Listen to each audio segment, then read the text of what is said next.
day, my listener. I'm Mr. Ogunake Razak Owolabi. I am your anchor today for chemistry. We are considering some past questions from some of the WAEC question. Question 1 says that consider the following chemical equation: Cl2 gas plus 2NaOH aqueous to give NaCl aqueous plus NaClO aqueous plus H2O liquid. A. You are to state the oxidation number of chlorine, Roman figure 1, before the reaction, Roman figure 2, after the reaction. Since chlorine is in the free state, therefore the oxidation number is 0. You either write 0 in words or in figure. Roman figure 2, after reaction. After reaction, the oxidation number is +1 and -1. In putting 1, the sign must be indicated in the front of the 1. B. A ring is to be gold-plated by electrolysis using silver nitrate solution. A. Write the equation at the cathode. The equation at the cathode is Ag3 plus aqueous plus 3 electrons to give Ag solid. B. Calculate the time required to deposit 0.50 grams gold on the ring when a current of 0.8 amperes is passed through the electrolyte. Au was given to be 197 and 1 Faraday is equal to 96500 coulombs. Expected solution. The amount of gold, which is N, is equal to small m all over big M, where your small m is the mass and the small m is the mass, and the big M, capital letter M, is the molar mass of gold, and that is equal to 0.50 divided by 197, and that gives 0.002538 moles. Next step. From the equation, 1 mole of gold is equal to 3 moles of electrons, and that is equivalent to 3 times 96500.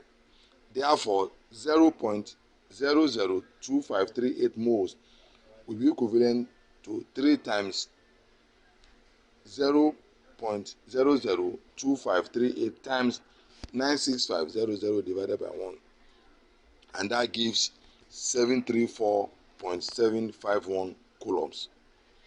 Since the question says that we should calculate for the time, and for our first law of electrolysis says that Q is equal to IT, then we make T the subject of the formula. Therefore, T will be equal to Q divided by I, and Q is the quantity of electricity and I is the amount of current, and that T becomes 734.751 divided by 0.8, and that gives 918.44 seconds. The answer can also be converted to minutes by multiplying it by 60, and that gives 15.3 minutes. Apart from this, there are other steps which we can follow, and another step is, you say that 197 grams deposited 3 Faraday, therefore 0.5 grams deposited 3 times 96500 times 0.5 divided by 197, and that gives 734.77 coulombs.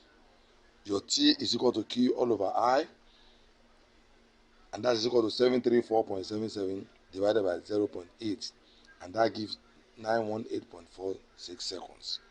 Or M is equal to AIT AIT divided by NF. You make T the subject of the formula. Your T becomes MNF divided by IA, which is equal to 0.5 times 3 times 96500 divided by 197 times 0.8, and that gives 918.44 seconds. Thank you for listening. Stay blessed.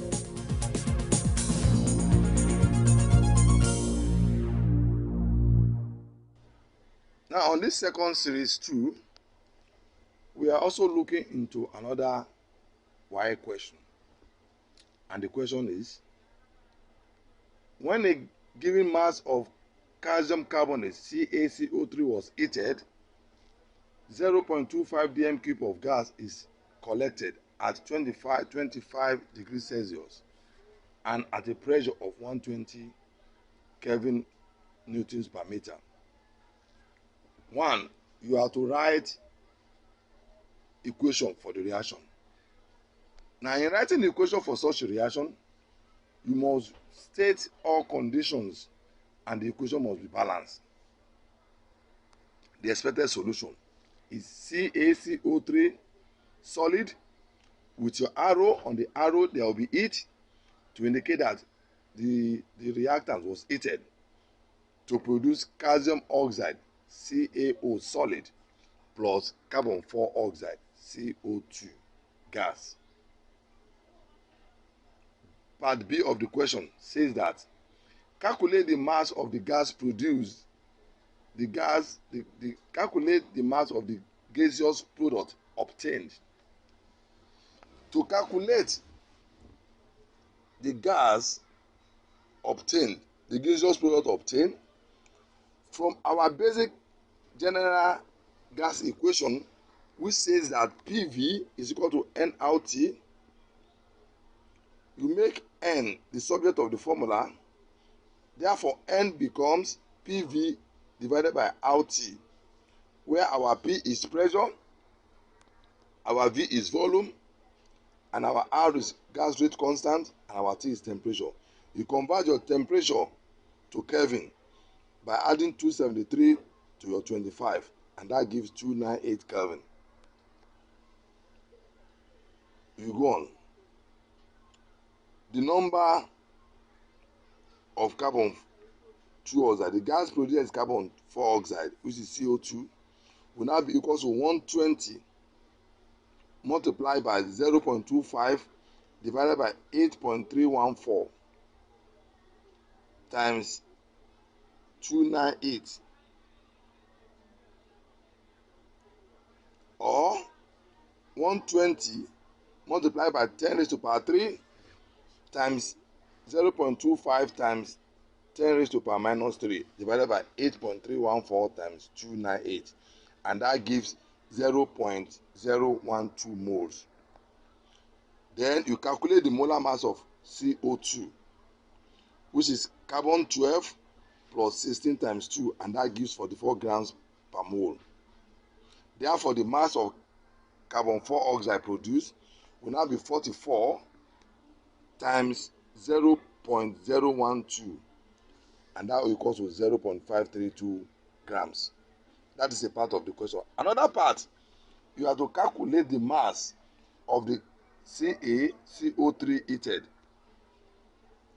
And from the question, you are given calcium is 12, oxygen is 16, carbon is 12, oxygen is 16, calcium is 40, and the gas rate constant is 8.314 joule Kelvin per mole.